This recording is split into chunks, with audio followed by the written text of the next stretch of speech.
Hello and welcome to Power Reflections, a proud member of the Doof Network where we reflect on World's most revived work as it releases. I'm Ruben Morehouse. And I am Elliot Diebold. And we're coming at you live in the Discord. Hooray. Why Woo! did I write that? We're here to talk about Go for the Throat. Huzzah, that's Huzzah. the one. Huzzah. We're here today to talk about Go for the Throat 23.7, which in our notes says that it's from Lucy's perspective, but actually it's from Avery's perspective. So it's, I changed that, but then there was a document snap. Okay, that's fine. It was changed, then it got unchanged. Okay. Anyway, so we're starting with Avery, who is finally having dinner with her entire family. It feels like we haven't seen a Kelly family dinner in ages. Actually, I should point out. So, Elliot, unlike how this normally goes, I knew you were going to throw me under the bus for this. You had already written a few of the notes in this document before I got into them. So normally I do the summary notes, but you had written 3 of them. And so I think we should play a fun little game with the audience of try and guess which of the these were not meant these were not meant to make it to the public. This was just for me to remember what happened in the chapter. No, I did not think these would make it to air. No, I think this will be fun. It's a little game. Try and guess in chat in Discord if you want. Which of these summary notes are written by Elliot and which are written by me? So I'll read them verbatim. So I don't think it's going to be a very hard game. Here's the first one. Avery has dinner with her family, who pretends to like her for an evening because she might die again. Which is, I guess, technically true. But yeah, it's interesting to see a Kelly family dinner again. The gang's all here, including Grumble, including everybody, and Declan doesn't even get to watch TV. Yeah, I really love the callback to the singing game show thing. Mm-hmm. From I think the very first chapter of Avery POV. From a long time ago, yeah. And yeah, the other part of the family, Snowdrop, kind of gets officially made a part of the family, which is another really nice whole family moment. Yeah, it becomes the official Kelly family pet. Yeah, / mascot. Yeah, I mean the family vibes are in full force in this chunk of the chapter. There's that chaotic mishmash of we'll have a really nice heartwarming moment, and then 10 seconds later somebody says something that makes you want to punch them in the face, and then it gets really heartwarming again.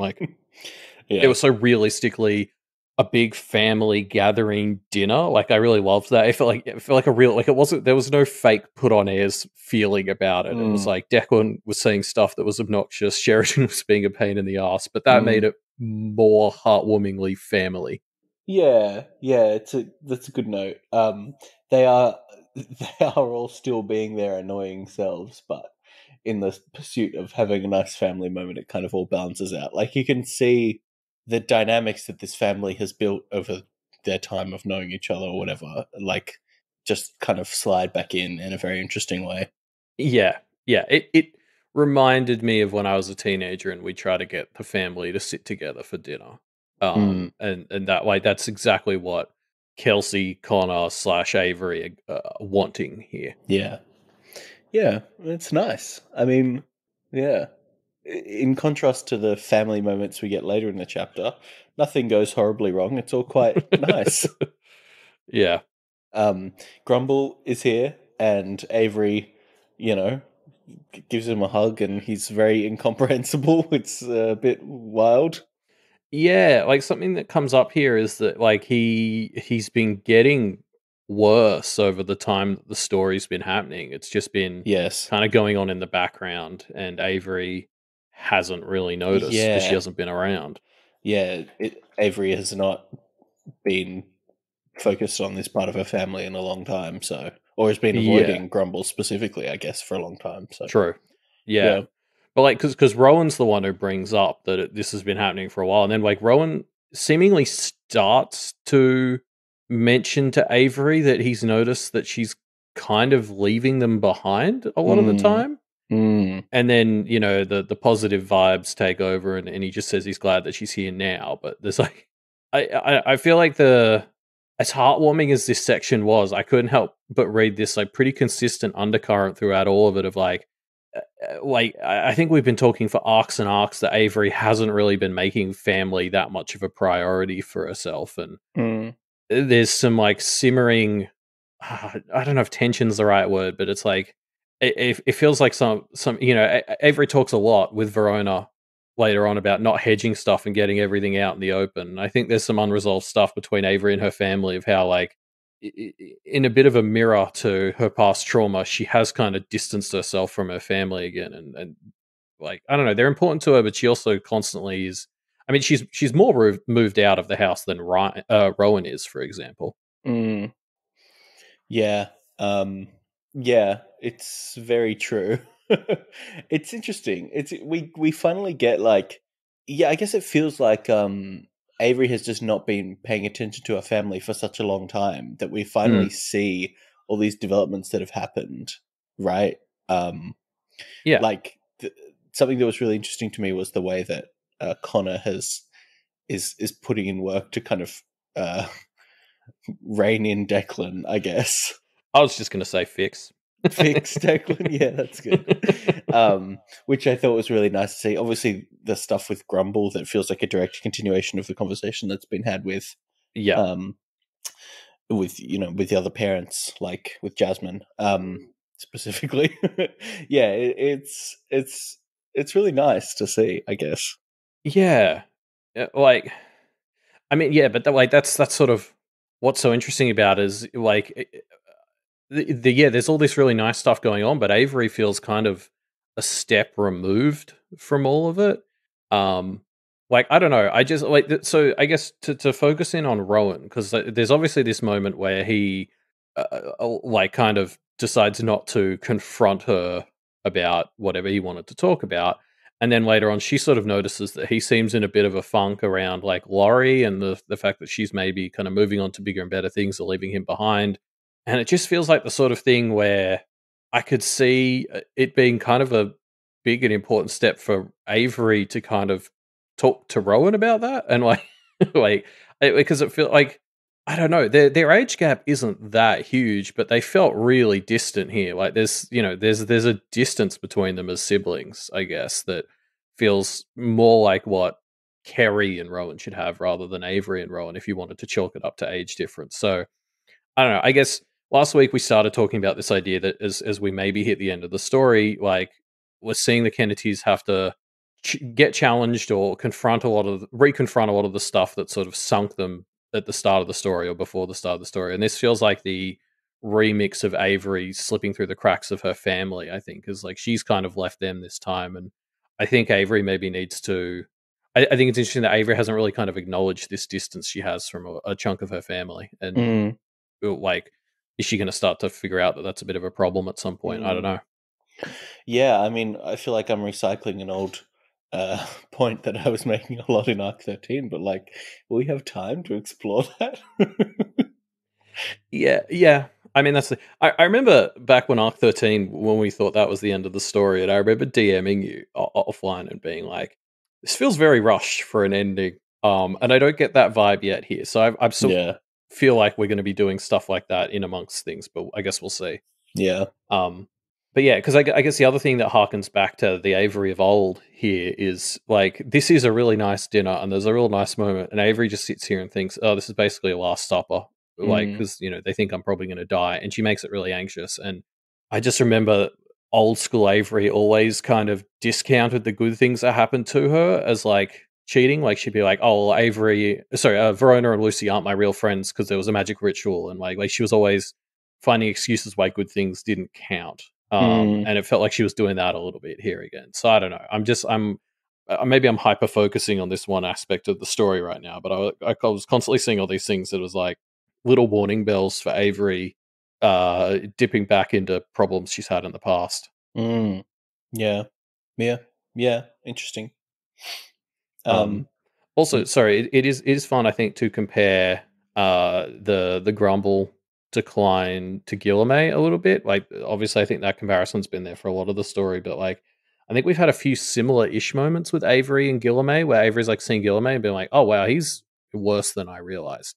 Um in that case, it was because she was like in Thunder Bay and just not really communicating with him. But like, I don't Mm. know. I think there's a little fun parallel there, especially as Guillermet has just left Kennet.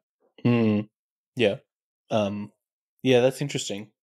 Yeah, I remember we were making the comparison about going to winter and Grumble's decline, when that was first Mm. happening. Do you think that Guillermet's disappearance implies something for Grumble? I mean, it could. Who knows? Um, I mean, Or, I guess we'll see. People have been joking about Grumble dying for a while now, so or are you going further and spouting a new theory that they're the Guillermet same is person. Grumble? Yeah. Now, what that would be a theory. I want to talk about the Kerry and Snowdrop interactions in this part of the chapter because they are very adorable. They get some really fun little moments. Declan too. Yeah. Um, I like that Grumble is the only one who has the normal reaction of why are we bringing this animal into the house? Like this is not a normal pet. But I guess everyone other than Declan and Kerry is already in on it. So yeah. Yeah, that's a good point. Of course, like the old person whose innocence must be pretty well built up is the one who sees an opossum is like, that's not no. Um, yeah, the Kerry stuff is extra funny too because I feel like Kerry Pop, like comparing Cherry Pop and Kerry, started as a joke Mm. eons ago, but it's one of those jokes where it just keeps being relevant. Every time I make it, it's a bit like less of a joke. Like Carrie and Cherry just are insanely similar. It's like, of course, Carrie and Snowdrop are going to get on like wildfire. It's just Yeah. funny. Yeah. Yeah. It is. It's good stuff. Um, yeah. I mean, just fun family vibes, I guess. Um, Yeah, that Avery manages to make anxious yeah. in her head. But of course, we can't stay in this fun family moment forever. We have to head off to Avery going to hospital, as they say. Um, Lucy and Avery are walking over to pick up Verona and just kind of chit chatting along the way. Um, yeah. Yeah, and I just found it really wholesome that Lucy just wants to hear about Avery's other friends. Like, I don't know, Mm. it's just one of those like good friend things where it's like, oh, my friend moved and she's gone somewhere new and she's made a bunch of new friends. Tell me about them. They're part of your life, so I want to know. Like, Yeah. It's funny. I think it's especially funny because Avery is trying to be like, oh, you don't need to hear me talk about this, blah, blah, blah. And Lucy hits back with the point of like, no, I want to learn about them for a selfish reason so that when I finally meet them, I can be kind of prepared, or not a selfish reason, but, like a practical reason. And it's just yeah, funny that they need to have this little exchange rather than Avery just accepting the fact yeah. that Lucy is interested about her life and Lucy accepting the fact that she's interested about Avery's life. I think Lucy does say, like, I just want to know because they're in Yeah. your life. But then, yeah, she, like, backs up with the practical reason, which, yeah, I agree. Almost just feels like Lucy saying, so let's stop fucking talking about this and just keep telling me. Like, Yeah. shut up. Yeah. Yeah, like, and again, I don't know, like, talking a lot about, like, the Kenneteers being better and stronger than they were at the start of the story. Like, a huge aspect of that to me in Pale has been, the networks they've built. And I think like them as a trio is a really core component of that. Like obviously, the big reason I think we're going to see the Kenneteers overcome stuff they couldn't at the start of the story is because they've got each other, not just because of their own personal growth. Mm. And it's like it's moments like this that I think make that land. Like it's going to be these little bits where it's like Avery gets to talk out this stuff and sort of work through her feelings on her new friends and brainstorm stuff with Lucy, which is not something she had in her life at the start of the story. Like it's all little things like that that are contributing to how much better they are as people now. Mm. Yeah. Um, yeah, there's a classic moment here of Lucy feeling like she's not actually very good and doesn't contribute to the team, which then Avery dispels, which is just a classic Kenneteer moment. Yeah, this is like when you're playing the pale drinking game, you got to take a swig every time one of the Kenneteers thinks that they're not very good at stuff. Because yeah, this is, and again, like this, Avery just immediately is like, "The fuck are you talking about? You're really good at like being coherent in arguments and stuff." And Lucy's like, "Oh, everyone can do that." And Avery's like, "They really can't though." Like, Mm-hmm. yeah, just these guys are very dumb sometimes. Yeah. um, So yeah, Verona is super whiny and begs Sylvia to stick around, just like her dad would. And this is a I can't wild. believe you'd say that, Ruben. Yeah, me neither. So yeah, this is a pretty wild scene. It's it's interesting. It comes pretty close to not happening, right? Like Yeah. Verona is clearly trying to back away from this and not have this exact conversation happen, I suppose.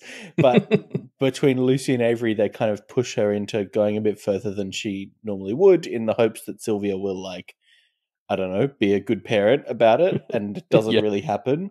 But which is kind of heartbreaking, but also like I think the thing that would differentiate between Sylvia and Brett here is in the reaction to this conversation, right? Like, what is Sylvia going to do next? Because Yeah. what Brett did next is, nothing, effectively, right? Double So down. yeah, so Yeah. there is a chance here for Sylvia to reflect and improve, and I don't know, we'll have to wait Clear. and see, I guess. Yeah, there's still a very low bar that Brett has set that she can clear to be the better parent. Yes. Not necessarily a good one at the moment. That's sort of been Mm, established in this section, but like, yeah. yeah, I agree. I think the big thing that will separate Sylvia from Brett is where she goes from here. Mm, Because I don't know. I thought Sylvia was doing better than this. Like I found this conversation really gutting because I guess, with her stepping up in the crisis moments and stuff, I thought she was trending in the right direction. Like I didn't mm, think she was going to be winning Mum of the Year anytime soon, but like I don't know, I thought she was getting better at realizing Verona needed priority, and then it just like this took me back to when we first met her in Arc 4, and I remember thinking, "Oh my god, she's as bad as Brett, just the other way around." Um, mm, and she felt closer to that than she has in a long time in this chapter. mm.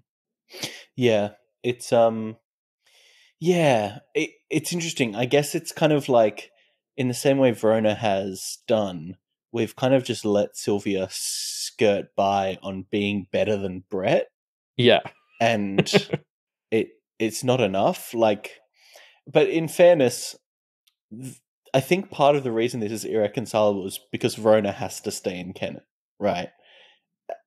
And Yeah. if Sylvia was a more stronger willed parent, let's say, the most obvious solution is for Verona not to stay in Kennet, right? Like that's the solution that I think would happen in the real world if Verona wasn't magical. I don't know. Yeah, but I mean, this is kind of the thing, right? Is Verona is just saying, "Let me make the pitch for why Yes. Well, you should come yes. to Ken," and Sylvia can't even really give her, the answer Verona needs that she'll hear her out properly on that. Yeah. Um, yeah. I mean, I think what's really fun about this conversation is like we don't even really get to the concept of making Sylvia aware. Like the Kennedys are holding her to account without awareness as a factor. Like I think, I guess like the bit that really sells this to me is like Verona mentions the thing where she's like, "What if I have something that's I would choose over $1 million?" Mm. And Sylvia's just kind of like, oh, well, I wouldn't want to be involved in that. Blah, blah, blah. And then, like, Verona later on calls out how that compares to Brett's reaction to her saying she was going to die earlier in the story. Mm. And there's just like a few moments like that where I really like that the Kennedys don't really need to bring magic into this to tell Yes. Sylvia that she's Yes. For been a sure. piece of shit. Like, Yeah. I think it's really like awareness sort of comes in towards the end of it as like we're not giving you this because you haven't earned it Yeah. thing. But like that's really the after effect. I think it is kind of really important that Sylvia just gets held to account for how on an innocent spectrum she's just kind of not done her job. Mm. Um like I think it would have been really easy for the Kennedys or the story or whatever to just I don't know like aware Sylvia and have that just like this moment of being like oh I wasn't doing my job blah blah but it's like it hits way harder that she's being held to account without it. Mm. Yeah, for sure. Yeah, I think you're right. The fact this conversation takes place fully within the realm of the mundane is like what makes it land so powerfully. And I guess it without the prodding of Lucy and Avery, Verona, I think, wouldn't have been able to have that conversation without it turning into the magical. Like, she keeps pushing it in that Yeah. direction over the course of this conversation already. Yeah, but it's like, but Sylvia shouldn't need to know that Verona has all this magic stuff to see that she hasn't been living up to the standard that she should have been living up to. Yeah. I guess is sort of the point. And it's like, and I think that's a really fun new kind of angle on like making people aware in general, I guess. Like so much usually the idea of awareing someone is like taking responsibility for them, and it's this decision that's made with a lot of weight of like, yes, we will aware Jasmine and Connor and Kelsey because they deserve it, and you know, like it's this big heavy decision. And like this is the first time I think we've like kind of seen awareness held as this thing where it's like, no, you haven't earned this. Like usually it's the other way around. It's like, oh, you don't deserve to be made aware. Like it's because it usually hampers people. This is like the first time. It's a fun inversion where it's like, I don't know, you have not earned the right to be made aware and get to see all of this extra stuff for Verona because you weren't there for her in the innocent life. And that's so it's like, and especially because like the awarenting specifically, like the parents aware.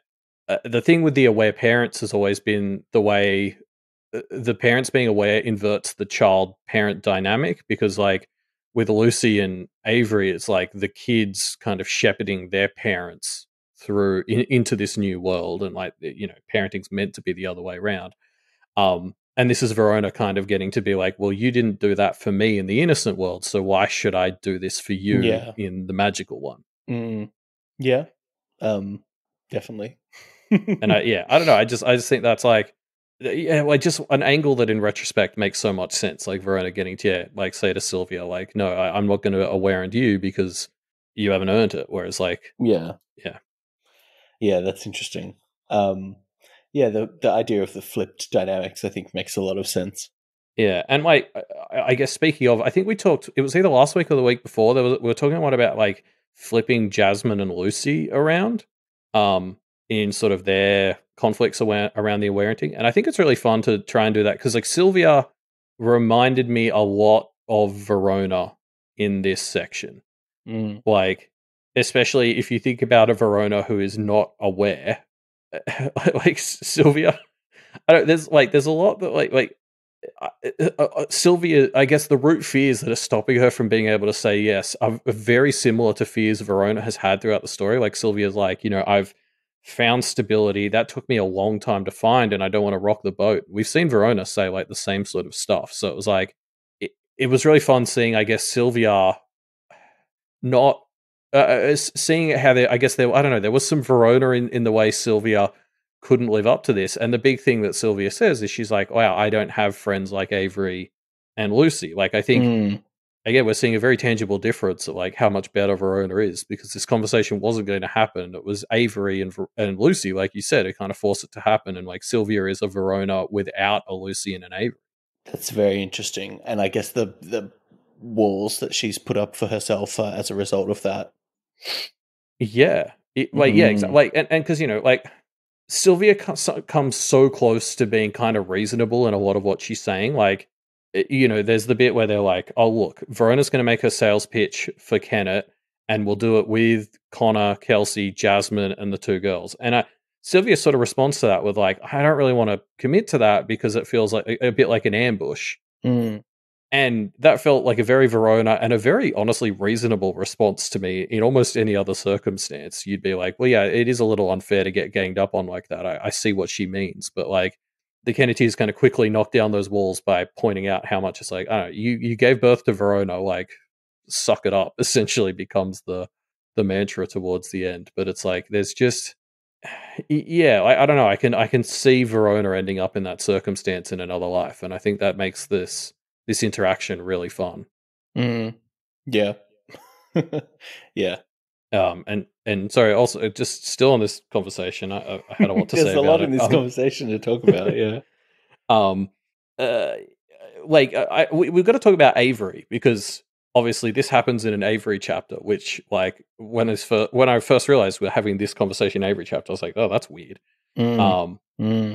But like I think it's a really fun decision because we get this really unique perspective on Verona too, but also like as you so mentioned, I think it's really mostly Avery who's the catalyst for this conversation happening. Like Lucy's there too, but um, Avery is the one who talks to Sylvia, does her really funny passive aggressive, like, well, I might be missing something, but Mm. um, and it like you know, this is Avery stepping up and doing like I think we talked about it a couple of arcs ago, but the Kennedys are sort of stepping up and being the people they needed at the start of the story for others, and now we're kind of seeing them do it for themselves. Like Avery has slipped through the cracks of her family and not had conversations with them, and here she's able Mm. to see that happening and step in and do it. And I just thought that was like a really cool reason to justify why having this big Verona conversation in an Avery chapter made sense. Yeah, especially following the family attractions Avery's just had.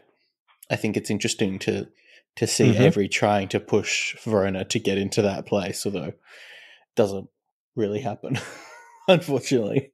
Yeah, but like her whole thing about not hedging stuff. Like I've heard the big thing Avery has is she like notices that these two are too good at avoiding it and will not collide. And Avery's like, no, no, no, there needs to be a collision here. And you're right. I think that is very funny after she just kind of did the same thing with Rowan like 1,000 words ago. Um, so like it'd be interesting to see if Verona can return the favor. The other interesting thing here is like if we talk about I think it was last arc or the arc before, the Kennedys started talking about how they kind of overlap when they're in duos. Mm. Um and like Verona and Avery are the Kenneth found, the lost duo, and they talked about how that was all the whimsical stuff, and they talked about it for the game they were playing with the Aurum for territory control and stuff. But it's worth pointing out, like Kenneth found the lost overlap. That's also the part that like is isolated and gets left out of stuff and gets like left behind. So it's kind of like I think Avery talks a lot about how she overlaps with Verona a fair bit in this kind of trauma specifically. Like she got lost in Mm. her family too, and so it's kind of like their overlap there in Kenneth Found is what allows Avery to help Verona as much as it allows them to play their funny games and stuff. Mm. Like we're seeing kind of both sides of what that overlap means. Mm. Yeah. Yeah. It's interesting. I guess it's just another great way the Kennedys are kind of perfectly able to support each other is because they have these overlapping experiences. Not perfectly overlapping, but enough for them to be so, I don't know, so Yeah, perfect for each other. and you can like I could start to see something that's really coming up in Lucy's arc right now is she's making like concrete decisions about where she stands in relation to war and violence and stuff, and that goes right back to where she was at the start of the story where she was like too willing to do violence and stuff. And I can see Verona being a part of Lucy kind of making some ground there just because like those two overlap on Kenneth Below, which is kind of where that fight is happening in Lucy. So Mm. yeah, like I don't know, it's something I'm definitely wanting to keep more of an eye on. I guess reading forward is the idea of like seeing how the Kennedys are helping each other and how that maps to how they align to the aspects of Kenneth. Mm. Yeah. And then they ditch. Yeah. Oh, sorry. I just wanted to call out last thing here. I love the moment where they get away from Sylvia with the car door, which is like this Mm. last moment where Sylvia kind of fails because they've walked away from the car and it's in the seedy part of town, and Sylvia has left her car door open, and Verona points it out, and it's like it seems like such a simple test. You either pick me or you pick the car door, and Sylvia is like, "Oh, I can do both." She runs off to the car door and loses Verona in that moment. I love that as a last little bit of imagery to end this off, where it's like Sylvia is clearly still not there. Yeah, I don't know though. Like, you don't want to leave your car open in a bad part of town. Just wait 1 second for it. I'm going to go close my car. I'll be right back. Yeah, but Verona's just been talking about how Yes, she owns a yes. house. She's almost died. Like, pick your daughter over the car in that circumstance. Yeah. Yeah, no, for sure.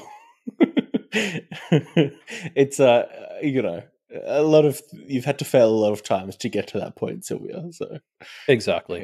yeah. Um so yeah, the gang has all gathered and they're ready to head to the BHI for the final confrontation. And we're all here. Well, most Yeah. of us. Um it's very hype. Like this is like all of Kennett Below is assembled. We get some updates on who's in charge. Stu Mullen's back. I thought you'd be thrilled. Hell yeah.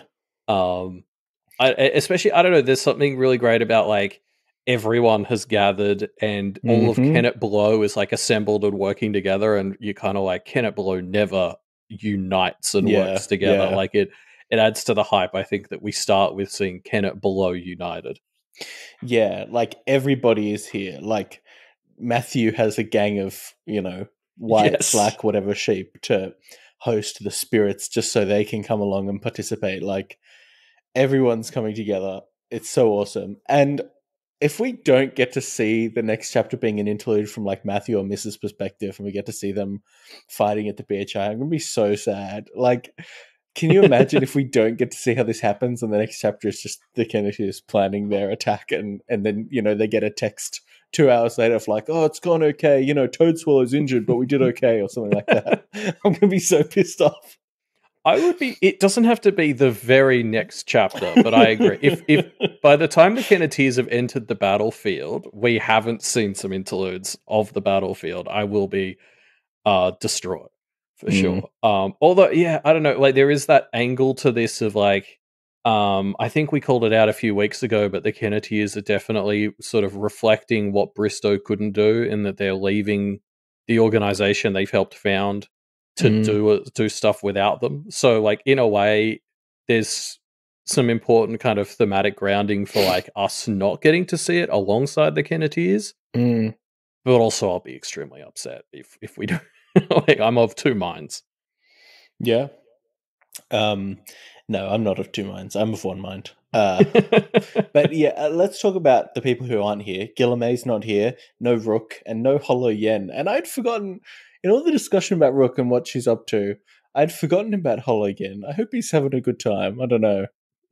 Well, he's only got like 99 and a half years left in his apprenticeship, right? Mm. So, baby steps. Mm. Um, yeah, I don't know. This Rook thing was funny. Like, oh, Rook. Just. Yep. What are you up to, Rook? Maybe we'll get a Rook interlude next chapter. That'd be that fun. that would be very fun. Yeah. I mean, I'm sure she's well positioned. That's seemingly all she cares about. Yeah, I don't know. Mm. I just think it's like she says she's all about others being treated equally or whatever, and yet she's the only one who doesn't fucking show up whenever this sort of thing's happening. Like it's just, yeah, Rook. Mm. Yeah. Also, we talked about Matt and his new flock, but we haven't talked about the fact that he of the 16 chose Smolder. Mm. And Avery sort of outlines some of the reasons for why Smolder is a great choice from here. But I wanted to call that moment out. It's so good. Like him getting the embery, smoky spirit inside of him is Yeah. just such a funny. I can't wait for the girl by candlelight to see that shit. It's pretty wild as a move. It's like, yeah, it feels very vindictive and shitty, which I love. Yeah, like deservedly so. And Yeah. I really hope that's a moment we get to. I want to see the girl by candlelight's reaction to Matt hosting Smolder. Yeah, I think it's very funny. Because she deserves the pain that's going to cause her. Oh, yeah, for sure. Yeah. Sorry, I also just really wanted to call out the drama of this moment where they call Miss when they're in Kennett Below. And it's like each of the Kenneteers says Miss's name in turn while putting on their masks. And I was like, I fucking love this universe and how it rewards like being extra. Yeah. Yeah. Isn't it great? It just leads to all these extra moments and they're like perfectly, in universe. Yeah. I think the best example of it will always be, can you guess what I'm going to say? The goblin fucking Yes. anime girl transformation sequences, which are just perfect. And I still maintain is the best use of magic we've seen in this whole franchise. I think that's fair. But yeah. So yeah, they take. Sorry, let me read this verbatim. Everyone takes a slide that isn't cherry pops, which is just fucking rude. So rude, so rude. Yeah, I love that this path deposits you somewhere near an enemy who would be annoyed by you showing up. Like, Yeah. what a great path that exists purely to start shit.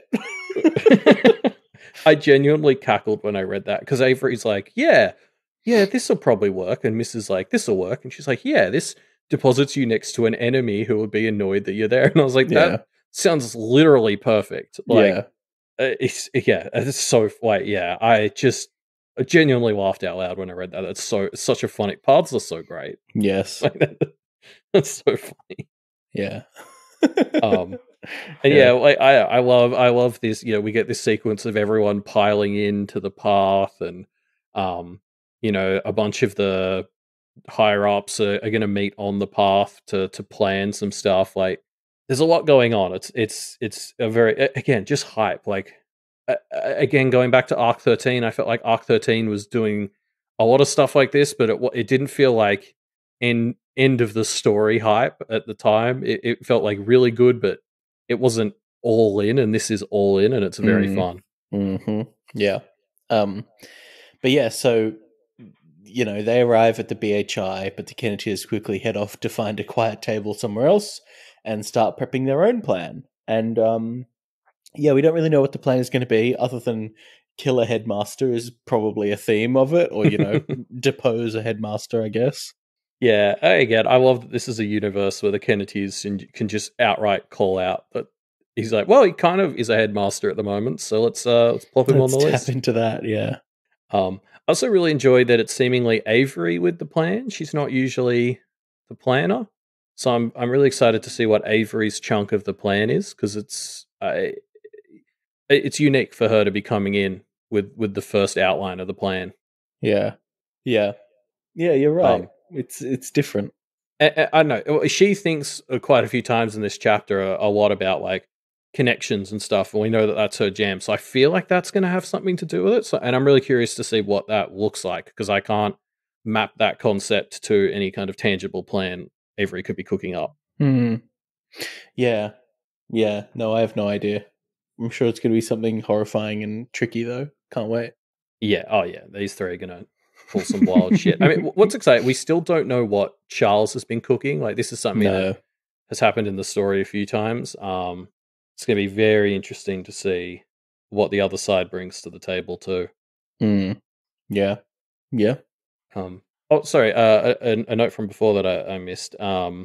There's a small line where Avery talks about Toady being one of the leaders of Kennet Below, but kind of on the DL, and I just wanted to Hmm. call that out because I remember we used to talk about that a lot. That how Hmm. he should be one of the heads of the Council of Kennet Below. So I'm glad that he seemingly is.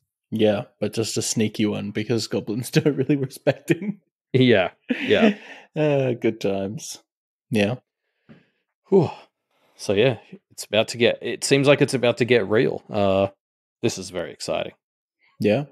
and I love that it's at the Blue Heron again. I don't know why, but there's something Yeah. very fun about the final battle not being in Kennet, but now being in the Blue Heron. Just yeah, Well, yeah. I mean, like, I think the baggage that the Blue Heron has had has hung heavily over this story at all points, right? Like, basically every single major enemy that the Kennedys had to face was somebody who came about because of their connection to the Blue Heron. So oh yeah. it's I mean, yeah. well, I was about to say Ray and Derosha have to be just like a little bit nervous because the Kennetiers are also systematically picking off the original Blue Heron squad. Like Mm-hmm. they're framing it as a headmaster thing, but like that Yeah, pattern could no. be adjusted very easily if Ray and Derosha, Yeah. don't step in line. Or God forbid, the crows. The Kennedys are coming for you next. Well, that'll be the thing. The Crows will become the next headmasters, and they'll have the Kennetiers' endorsement, which is obviously like the most Oh yeah, powerful I like factor that. that Yeah. that a headmaster of the Blue Heron can have. But one step out of line and you're Yeah. out of here. That's like if an ant eater picks an ant as the leader of the ants. The other ants are going to have to go along with it. Yeah. um so yeah, I mean that's the end of the chapter for this week. But not the end of our episode because we've got some pale predictions and comments to dive into. Yeah, I just wanted to quickly plug Power Predictor because it's been a while. Like, we haven't been getting many recently, and we're heading into Mm-hmm. the final confrontation. So people should start submitting predictions again, and we'll, because now's one of your last chances, seemingly, to get some big points. Yeah, yeah. So you can find the link to that form down in the show notes below. Why don't I start with my comment that I pulled out from Reddit user Fubo, um, which so they call out that in this conversation between Verona and Sylvia, Verona like points out that everyone's been lying to Sylvia. There's no hospital stay, and explicitly says the words "We've been lying to you." And then this spawns what I thought was quite an interesting conversation in the thread about would the spirits care if you admit that you've been lying to somebody like this? Hmm. And there was a bit of back and forth about it. And yeah, I found it was really interesting, like the distinction between lies by omission and lying. And I think the mechanics of the spirits is something that people get like tripped up on a lot in discussions um, around the other verse stories. So I just thought it was kind Yeah. of a cool back and forth to dive into. Well, yeah, because we know that lying by omission is fine Yeah. because otherwise fairy wouldn't exist. Um, but saying something as blunt as "we've been lying to you" then feels like you. It feels like one of those challenges Charles would come at you with, and then you'd be like, "Oh, come on, I clearly meant lying by omission." Yeah. Um, Yeah. yeah, Yeah, I just thought it was very interesting, and there's like defenses around like but these were lies I told before I wake and all kinds of stuff. But like yeah, the core of would the spirits care if you admit that you have lied or you say that you have lied? I guess it's very. I found that very interesting to think about. yeah. I almost wonder if there is a bit of a like, if you somehow get away with a bit of a fib, Mm, and you haven't yet been actively like gainsaid or whatever for it, and then you kind of admit to it. I wonder if it's the same as like pleading guilty. Like, I wonder if that lessens the severity a little bit if you sort of, you know, yeah, come in and like, dob yourself in. mm, Anyway, probably probably a whole debate you could have there. mm-hmm. Um, I pulled out another Reddit comment from Niklaus Sarcaro, who was the one I already kind of stole this line, but they identified that Matthew and his 15 sheep should be called the flock. Um, and I like I it. love I love the imagery of Matthew as a shepherd too, like that. That's great. So I'm really excited to track that grouping now. Um, and then also there was another comment I wanted to pull in response to that from Lethal Mud, who just made a note that Matthew is now the best magic school in the region. Mm, yeah. Yeah, interesting. That's very interesting. What if this is the new way you get introduced to magic is by, you do your apprenticeship, I guess, of hosting a spirit, and then that kind of gets you access to hosting practices and you go from there. Yeah, yeah, Um so yeah, thank you everyone for leaving your comments. Remember you can find the links to the Pale Predictor form in the show notes down below. But also, we've got a discussion question that we were running for the past week. yeah. So we asked everyone to tell us who would be the most annoying person you can think of to style a filibuster homunculus after.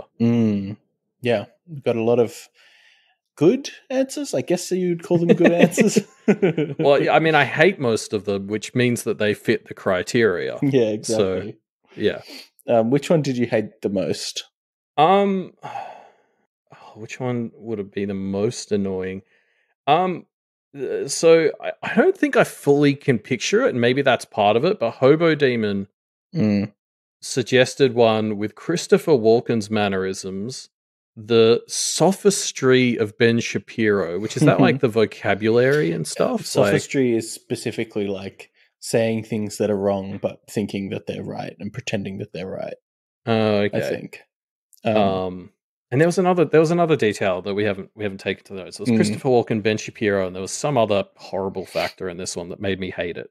mm, yeah. Um, Yeah, it's an interesting one, an interesting combo.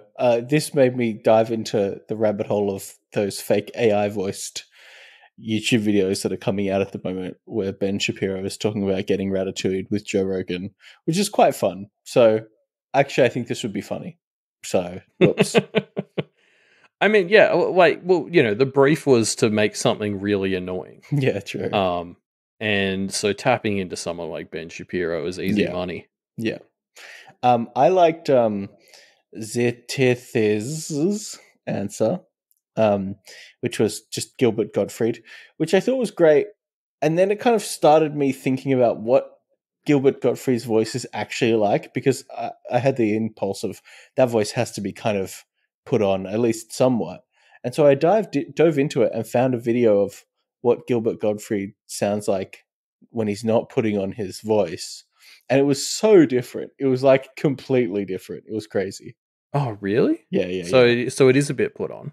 More than a bit. I expected it to be similar, but it actually was barely similar. Oh, Yeah. so he passed away like a year or so ago, right? I think so, yeah. I A think you're few the years, right person. two or 3 years ago. Yeah. Crazy. Yeah, who else? We got Propaganda Pagoda said like a Tucker Carlson type, which like I think was really focused in on like because the thing with Alexander is that you have to look at his face when you try to augury in on him. Mm. And so Propaganda Pagoda was very specifically talking about how annoying Tucker Carlson's like weird frown is. Yep. Yeah, that was good. Um, uh, Propaganda Pagoda also mentioned the laughing Hispanic guy. I want to say Spanish. I'm not 100% sure. On the talk show, who's the meme, who's like laughing, and you know what you know Yes, this, I know the one. Yeah. which I thought was a really good answer because it would get so annoying so quickly. Yeah. God, did nobody say Rick rolling? Rick Rolling featured in There Captain was one. Rhino's answer, Yeah. um, which was effectively a fake voicemail kind of thing where it played some annoying noises and then it sounded like it was running out of power, and then you hear like a fake version of the conversation that you're trying to listen in on, and then all of a sudden in the middle of that it hits you with a rickroll and goes back to being annoying, which I thought was pretty funny. The idea of a fake answering machine message type of Yeah. prank, which I thought was good. um, there was Wizard Saint 7 who suggested modeling it off like an old relative who keeps you on the phone too long. Which I don't know if Wizard Saint 7 is Australian and watching the Australian Taskmaster, but that's instantly where my mind went when I read this. Mm. Luke McGregor's mum, basically. That wasn't great. That clip I think got some TikTok appeal for sure. I think it went a Yeah, bit viral because it was so good. it should. Yeah, yeah. But yeah, they also mentioned the voice of Steve Urkel, which I Mm, don't know what he sounds like, but mm. I imagine annoying. Steve Urkel is from, I can't remember the name of the show. I think some old sitcom, and his catchphrase was, "Did I do that?" Oh, okay. No, I've seen that around. Okay, Yeah, yeah, that would get really yeah. annoying if it I was like think it was whole Family sentences. Matters, but I have never actually seen the show. I only know this from cultural osmosis. Um, So I really like this answer, which was from Only a Sandwich. Uh, well, they gave one answer on Discord that I'll mention first, which is the people who write recipe intros, which I think is a great answer. And I've never kind of understood, do people actually read these? Like, do they help in No, any it's way? I don't it. understand.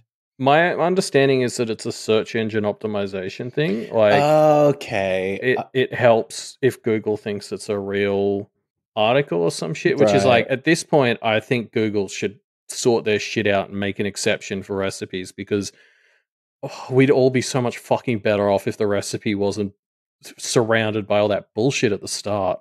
Yeah, I had the thought that it was padding for ads as well, which surely doesn't work because you just scroll past them. Like, whichever ads get served in the first few paragraphs about your grandma's recipe, you just never are going to see them, right? Yeah, it just it's bonkers. Mm. But anyway, the other answer that Only a Sandwich gave was kind of going in the other direction, which instead of annoying you, it would be Nick Offerman giving you affirmations, which I think he calls affirmations, and then you just kind of keep listening the whole time.